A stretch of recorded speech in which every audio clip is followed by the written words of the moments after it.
السلام علیکم ورحمۃ اللہ تعالیٰ وبرکاتہ۔ پیارے بچوں، ہم نے الضربۃ القاضیہ کل سبق بیان کیا تھا، تو موڈ نہ ہونے کی وجہ سے سبق چھوٹ گیا تھا، تو چلیے شروع کرتے ہیں۔ بسم اللہ الرحمن الرحیم۔ الضربۃ القاضیہ، آخری تھپڑ یا تو موت کا تماچا، ٹھیک ہے، موت کا تماچا یا موت دینے والا تماچا، موصوف صفت ہے نا، اس لیے کا ترجمہ مناسب نہ ہوگا، ٹھیک ہے۔ آخری تھپڑ، ولما کان موسیٰ شابا قویا آتاہ اللہ حکما و علما، جب حضرت موسیٰ علیہ السلام جوان ہو گئے، مضبوط اور طاقتور ہو گئے، تو اللہ تبارک و تعالیٰ نے ان کو حکمت اور علم عطا فرمایا۔ وکان موسیٰ یبغض الظالمین ویکرہہم، موسیٰ علیہ السلام غصہ کرتے ظلم کرنے والوں پر اور ان کو ناپسند کرتے۔ ویحب الضعفاء والمظلومین، محبت کرتے کمزوروں اور مظلوم لوگوں پر، جن پر ظلم کیا جاتا ان لوگوں پر، ان لوگوں سے محبت کرتے، کمزوروں سے اور جن پر ظلم کیا جاتا ان سے محبت کرتے۔ وینصرہم، اور ان کی مدد کرتے۔ کذالک کل نبی، ایسا ہر ایک نبی کا معاملہ ہوتا ہے کہ وہ کمزوروں اور مظلوم سے محبت کرتے ہیں اور ان کی مدد کرتے ہیں۔ ودخل موسیٰ مدینۃ فرعون مرۃ والناس فی لہو وشغل، موسیٰ علیہ السلام فرعونی شہر کے اندر داخل ہوئے ایک مرتبہ، والناس فی لہو وشغل، اور لوگ کھیل کود میں موجود تھے، اور لوگ فی لہو وشغل، کام کاج میں اور کھیل کود میں لگے ہوئے تھے۔ ووجد فیہا رجلین یقتتلان، اور شہر کے اندر موسیٰ علیہ السلام نے پایا دو لوگوں کو کہ وہ لڑ رہے ہیں۔ ھذا من بنی اسرائیل وھذا من الاقباط، یہ ایک شخص اسرائیلی ہے اور وہ دوسرا شخص قبطی ہے۔ اعداء بنی اسرائیل، جو کہ بنو اسرائیل کا دشمن ہے۔ فصرخ اسرائیلی ونادى موسیٰ، تو اسرائیلی چیخا اور موسیٰ علیہ السلام کو مدد کے لیے پکارا۔ لنصرہ، اپنی مدد کے لیے پکارا۔ وشکل قبطیہ، اور قبطی کی شکایت کی کہ اے موسیٰ مجھے بچاؤ، یہ مجھے مار رہا ہے۔ غضب موسیٰ، موسیٰ علیہ السلام غصے میں ہوئے۔ فضرب القبطیہ، اور قبطی کو ایک ہاتھ مارا۔ فکانت القاضیۃ، اور وہ تھپڑ آخری تھپڑ ثابت ہوا۔ فکانت القاضیۃ معنی کیا ہے؟ تو وہ تھپڑ آخری تھپڑ ثابت ہوا۔ ومات القبطی، قبطی مر گیا۔ وندم موسیٰ جدا، اور موسیٰ علیہ السلام کو بہت افسوس ہوا، بہت ندامت ہوئی۔ وعرف ان ھذا من عمل الشیطان، اور موسیٰ علیہ السلام نے جان لیا کہ یہ شیطان کا عمل ہے، کہ یہ شیطان کی جانب سے ہے کہ میں نے ایک تھپڑ مارا اور یہ ایک ہی تھپڑ میں مر گیا۔ فتاب موسیٰ الی اللہ وانابا، تو موسیٰ علیہ السلام نے اللہ کی جانب توبہ کی اور اللہ کی جانب رجوع لائے۔ وکذالک کل نبی، اور ایسا ہر ایک نبی کا معاملہ ہے کہ ہر ایک نبی کچھ لغزش کرنے کے بعد، جو کہ لغزش نہیں ہوتی، ان کو ایسا لگتا ہے تو اللہ تبارک و تعالیٰ کی بارگاہ میں توبہ کرتے ہیں اور اللہ تبارک و تعالیٰ کی جانب رجوع لاتے ہیں۔ قال، کس طرح سے توبہ کی؟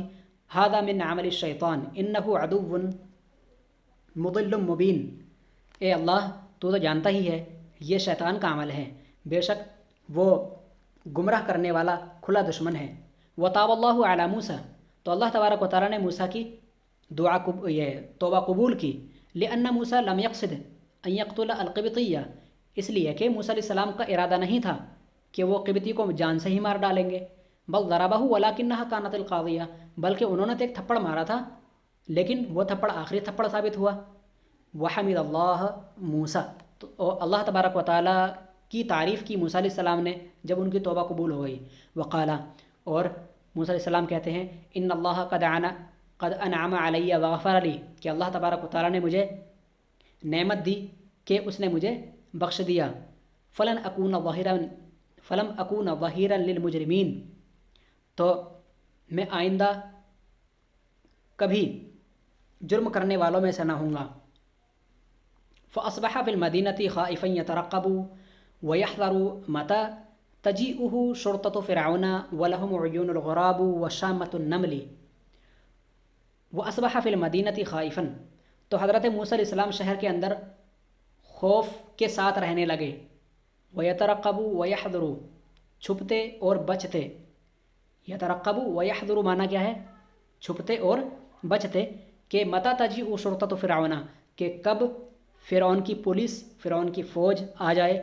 ولہم عیون الغراب وشامۃ النمل، کہ ان کے لیے کوے جیسی آنکھیں ہیں اور چونٹی جیسے سونگھنے کی طاقت ہے۔ وہ اصبح خائفن، موسیٰ علیہ السلام کو خوف رہنے لگا، یترقب متی تجیءہ شرطۃ ویأخذونہ الی الجبار، تو وہ موسیٰ علیہ السلام خائف رہنے لگے، خوف زدہ رہنے لگے، یترقب وہ چھپتے کہ کب فرعون کی پولیس آ جائے اور ان کو پکڑ کر لے جائے الی الجباری، جلادوں کی طرف۔ ورأى الشرطة قتیلا قبطیا من خدم فرعون، لیکن آخر کار پولیس نے دیکھ ہی لیا قتیلا قبطیا، قبطی کی لاش کو آخر کار پولیس نے دیکھ ہی لیا، من خدمی فرعون، ففتشوا عن القاتل ولکنہم لم یہتدوا الیہ، فرعون کے خادموں میں سے کسی خادم کی مدد سے انہوں نے آخر کار ایک قبطی کی لاش دیکھ ہی لی، ففتشوا عن القاتل، تو وہ قاتل کو تلاش کرنے لگے، ولکنہم لم یہتدوا الیہ، لیکن وہ قاتل تک نہ پہنچ سکے، لیکن قاتل تک ان کی رسائی نہ ہوئی۔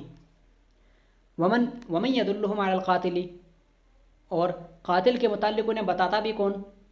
ولا یعلمہ الا موسیٰ والاسرائیلی، قاتل کو تو نہیں جانتا تھا کوئی بھی سوائے موسیٰ علیہ السلام کے اور اسرائیلی کے، جس اسرائیلی کو بچایا تھا موسیٰ علیہ السلام نے، اس اسرائیلی کے علاوہ اور خود موسیٰ علیہ السلام کے علاوہ اس قاتل کو کوئی جانتا ہی نہیں تھا کہ موسیٰ علیہ السلام خود قاتل تھے، تو ان کو کوئی جانتا ہی نہیں تھا، اسرائیلی ہی صرف جانتا تھا، باقی اور کوئی نہیں جانتا تھا، تو کون بتاتا ان پولیس والوں کو اس قاتل کے متعلق؟ فَأَصْبَحَ الْقَتِيلُ حَدِيثَ الْبَلَدِ وَشُغُلَ الْمَدِينَةِ، تو وہ لاش، قبطی کی وہ لاش، حدیث البلدی، بلد کی یعنی شہر کی بات چیت کا موضوع بن گئی، یعنی شہر کے اندر اسی کا چرچا ہونے لگا۔ فَأَصْبَحَ الْقَتِيلُ حَدِيثَ الْبَلَدِ، شہر کا چرچا بن گئی قبطی کی لاش، وَشُغْلَ الْمَدِينَةِ، اور شہر والے لوگوں کا مشغلہ بن گئی، وہ ہمیشہ اسی لاش کی باتیں کرتے رہتے اور اسی کے بارے میں سوچتے رہتے کہ کون ہے قاتل، کون ہوگا، کون ہے وہ شخص، کب پکڑا جائے گا، قبطی کی لاش، ٹھیک ہے۔ تو اس طرح سے وہ باتیں کرنے لگے، سارے کے سارے شہر کے اندر اسی قبطی کی لاش کے متعلق باتیں ہونے لگی۔ کل یتحدث عنہ ولا یعلم قاتلہ، ہر ایک اس لاش کے متعلق باتیں کرتا اور قاتل کے متعلق کسی کو پتہ نہ تھا۔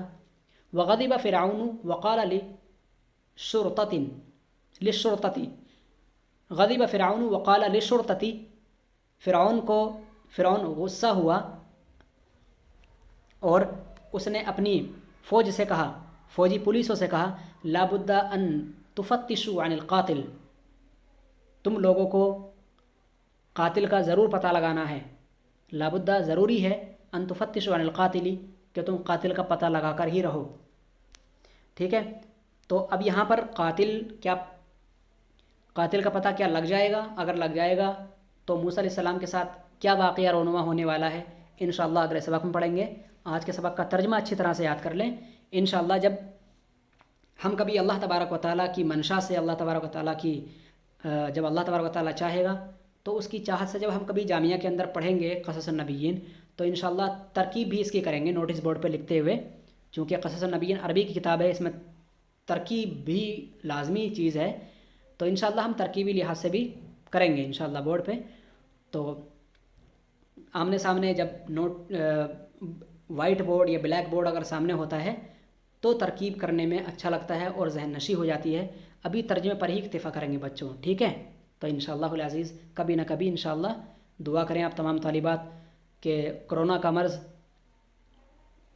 ہلکا ہو اور اس کے لیے جلد از جلد جو ویکسین تیار کی جا رہی ہے یا اینٹی ٹیوڈ تیار کیا جا رہا ہے وہ جلد از جلد تیار ہو اور اس مرض کا توڑ نکل کر کے آئے، اور تمام تعلیمی ادارے اور معاہد اور تمام انسٹیٹیوشنز سارے کے سارے کھل جائیں اور تعلیم میں آسانی ہو، تو ہم تمامی جامعہ کے اندر بالکل ویسے ہی پڑھیں جیسا کہ کبھی پڑھا کرتے تھے انشاءاللہ العزیز۔ تو تمام بچے دعا میں اس چیز کو خصوصی طور پر یاد رکھیں، ٹھیک ہے بچوں۔ السلام علیکم ورحمۃ اللہ تعالیٰ وبرکاتہ۔